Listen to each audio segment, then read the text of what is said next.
পরিবারের সঙ্গে ঈদ উদযাপন করতে মানিকগঞ্জের পাটুরিয়া রাজবাড়ী দৌলতদিয়া হয়ে আজও রাজধানী ছাড়ছে দেশের দক্ষিণ পশ্চিমাঞ্চলের মানুষ। দৌলতদিয়া পাটুরিয়া নৌ রুটে ভোগান্তি না থাকায় স্বস্তিতে ঘাট পার হচ্ছে যাত্রী ও পরিবহন চালকরা। আজ সকাল থেকে রাজবাড়ী দৌলতদিয়া পাটুরিয়া নৌ রুটে যাত্রীদের ভিড় থাকলেও ভোগান্তি ছাড়াই পারাপার হচ্ছেন যাত্রী ও পরিবহন চালকরা। কোনো ভোগান্তি নেই। বর্তমানে ঈদে মানুষ খুব ভালোভাবে বাড়ি যাইতে পারছে।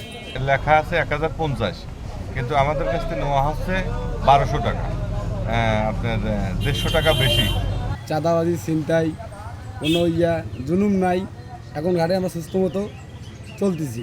অ্যাক্সিডেন্ট হইতাছে, মানুষের পরে মানুষ পড়া যাইতাছে, অনেক কষ্টতে আইলাম। ঢাকা তো নেই পর্যন্ত অনেক কষ্ট। এই সময়টা অন্তত আমার মনে হয় যে সরকারিভাবে একটু যদি তদারকি করতো, যে ভাড়াটা যদি নিয়ন্ত্রণের ভিতরে রাখতো, রেগুলার যে ভাড়া, হ্যাঁ আপনি ঈদ উপলক্ষে 10 টাকা 20 টাকা বেশি নিতে পারতেন, কিন্তু ডাবলেরও বেশি।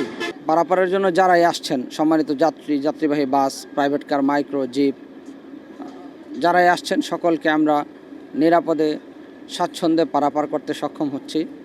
আমরা এই ক্ষেত্রে জেলা প্রশাসন, জেলা পুলিশ, হাইওয়ে পুলিশ, নৌ পুলিশ সকলে সমন্বিতভাবে সমন্বয়ের সাথে কাজ করছি। ঈদুল আজহা উপলক্ষে এই পাটুরিয়া দৌলতদিয়া নৌ রুটে 20টি লঞ্চ চলাচল করছে।